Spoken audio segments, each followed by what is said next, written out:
Alhamdulillahi Rabbil Alamin. Wassalatu wassalamu ala ashrafil anbiya wal mursalin. Wa ala alihi wa sahbihi ajma'in. Para penonton yang saya hormati sekalian, Alhamdulillah ya, bersyukur kita kehadrat Allah Subhanahu wa Ta'ala kerana kita sama-sama dapat berada ataupun bersama rancangan Bicara Mufti. Mudah-mudahan pertemuan ini akan menjanjikan sesuatu yang terbaik dalam hidup kita, insya-Allah. Apa khabar para penonton di studio pada pagi ini? Alhamdulillah sihat-sihat ya. Mudah-mudahan kita sentiasa hampir dengan Allah dan maju dari sudut dunia kita. Kita bicarakan dalam pertemuan kali ini tentang perkara berkaitan dengan muamalah. Tajuknya ialah sorok barang. Para penonton pernah tak tengok orang sorok barang? Pernah ke tak? Pernah tengok sorok barang? Saya yakin ada yang pernah tengok. Tapi kita sorok barang, kalau macam kita dulu zaman kanak-kanak kita, masa kecil, anak-anak kadang-kadang dia tak mau berkongsi makan dengan orang lain, dia sorok makanan di dalam laci, sorok bawah bantal dan sebagainya itu tak apa. Dia nak sorok barang, maknanya dia nak makan sendiri. Tapi dalam konteks itu kalau boleh, biarlah jadi orang yang pemurah sifatnya. Tapi tadi tu dia sorok barang kerana dia nak simpan. Ataupun dia sorok dalam peti sejuk, tempat bawah-bawah tu orang lain tak tahu. Itu amalan budak-budak. Tapi sorok barang yang kita nak bicarakan kali ini ialah sorok barang dalam bidang muamalah ataupun dalam bidang perniagaan dan ekonomi. Dan bila saya nak sebut tentang sorok barang ini, saya nak sorotkan dulu, iaitu tentang keperluan dalam bidang ekonomi ini. Sebagai umat Islam, mau tidak mau, kita tidak boleh dinafikan. Malah sebagai orang lain sekalipun. Kalau maknanya seluruh umat manusia di dunia ini, kalau kita bicarakan soal ekonomi, ia juga merupakan satu daripada bidang keperluan hidup. Tak boleh dinafikan. Bangun tidur, kita bicarakan kita bangun tidur, nak sarapan apa? Kita nak gosok gigi.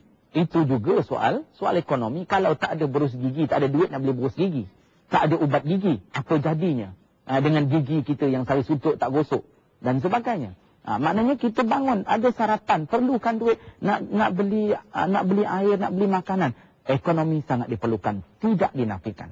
Dan salah satu dalam bidang ekonomi ini kita bicarakan pula soal perniagaan. Islam sangat menggalakkan kita berniaga.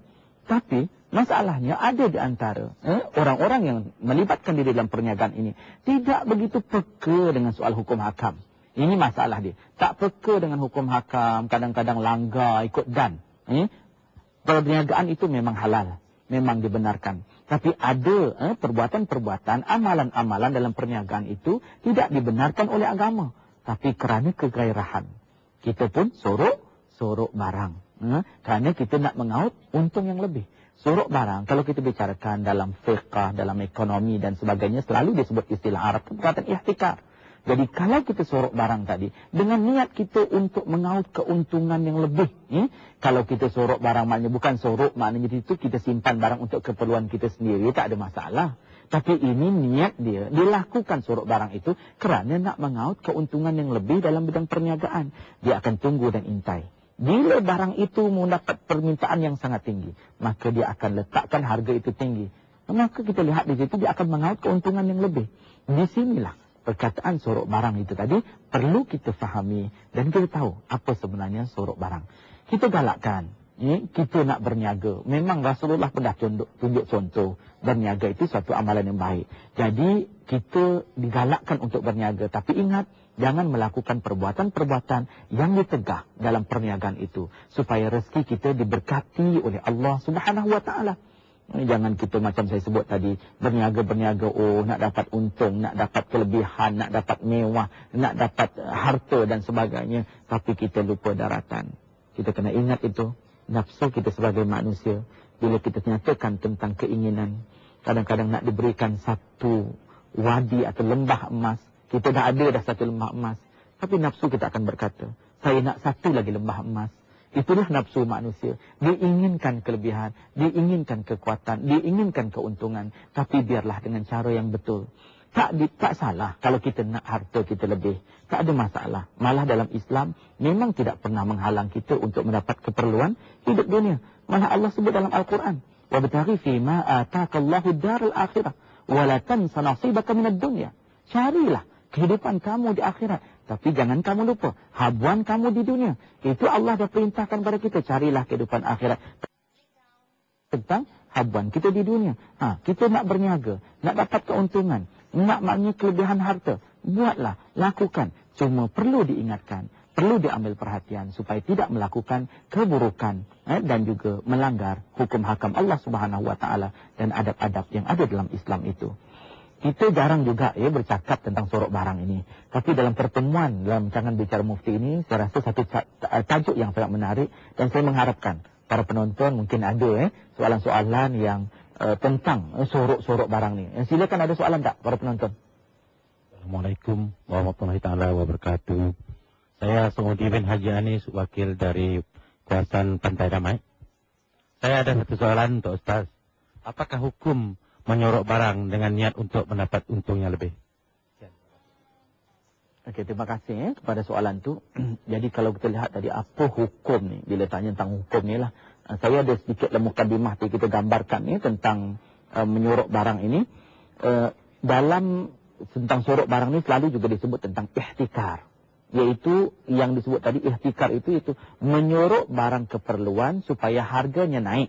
Dengan tujuan untuk mendapat atau mengaut keuntungan yang lebih. Dan ini adalah merupakan salah satu bentuk kezaliman. Karena kita nak tahu untung lebih, kita menyusahkan orang lain, menyusahkan pembeli, peniaga lain dan sebagainya. Bila kita sebut ia salah satu bentuk kezaliman, dan ingat, Islam mengharamkan sebarang bentuk perbuatan yang boleh menzalimi orang lain. Jangan sekali-kali melakukan kezaliman. Malah kalau kita lihat dalam hadis Rasulullah sallallahu alaihi wasallam tentang kezaliman ini, sehingga kalau kita lihat Rasulullah sebut az-zalamatu wa a'wanuhum finnar.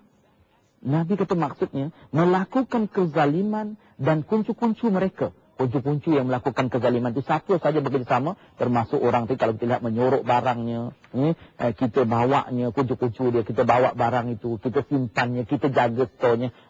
Ini kuncu-kuncu yang melakukan kezaliman dalam konteks sorok barang tadi, maka ia akan masuk ke dalam neraka. Wa na'udzubillah min zalik. Dan kita lihat di sudut itu, malahnya dalam hadis Nabi juga menyebutnya tentang perbuatan menyorok ini. Rasulullah sebut al-jalibu marzuqun wal muhtakir mal'unun. Atau kama qala Rasulullah sallallahu alaihi wasallam. Maksudnya orang yang memewahkan makanan untuk orang lain, maknanya dia sangat murah memberikan makanan orang ramai, maka dijamin rezekinya oleh Allah Subhanahu wa taala. Murah, suka membantu orang lain, memberikan kepada orang lain dan sebagainya. Tapi Rasulullah bagi peringatan wal muhtakir mal'unun, yaitu orang-orang yang melakukan menyorok barang tadi, misalnya menyorok makanan, terutama makanan yang selalu disorok, keperluan asas seperti beras, gula, minyak dan sebagainya itu. Jadi apabila kita menyimpan, menyorok barang makanan itu, dan menyorok itu tadi disebut oleh oleh Rasulullah sallallahu alaihi wasallam dalam hadis ini mal'unun, maknanya dilaknat oleh Allah Subhanahu wa taala. Wa na'udzubillah min dzalik. Nah, perbuatan itu sangat keji. Janganlah ada dalam hati kita ni, bila kita nak jadi khairah, nak untung lebih, nak kaya cepat, nak banyak untung, maka kita melakukan perbuatan sorok barang dan sebagainya tadi dengan tujuan untuk kita monopoli dalam pemasaran dan pengedaran barang tersebut sampai kita melakukan perbuatan yang diharamkan ini. Wa na'udzubillah min dzalik. Jadi para penonton, jangan sekali-kali ada amalan-amalan seumpama ini. Biarlah rezeki kita, rezeki yang halal, yang diberkati oleh Allah Subhanahu wa taala. Terima kasih soalan itu tadi. Ada soalan lain tentang sorok barang ni, silakan. Assalamualaikum. Saya Siti Zadika, berasal dari Kuching. Ingin mengajukan satu soalan. Apakah kesan jika amalan menyorok barang ini berluasa dalam masyarakat kita? Terima kasih. Soalan ni maknanya dilihat di sudut kesan. Tadi kita dah cakap bahawa di sudut agama jelas. Kalau kita melakukan perbuatan-perbuatan seperti menyorok barang ini dan sebagainya, tadi kita tahu ia adalah merupakan perbuatan yang dibenci, dilaknat oleh Allah Subhanahu wa taala. So jangan lakukan. So itu dah tahu dah kesan, so hukum maknanya kita melanggar hukum Allah Subhanahu wa taala. Tapi di sini kalaulah ia dia berluasa, amalan ataupun perbuatan menyorok barang ini, maka ia boleh membawa kesan dalam masyarakat kita. Antaranya ialah kesannya kepada harga barangan. Harga barang akan naik kerana bila disorok dan sebagainya, bekalan tu berkurangan, maka demand ataupun permintaan dia tinggi, maka harga tu naik.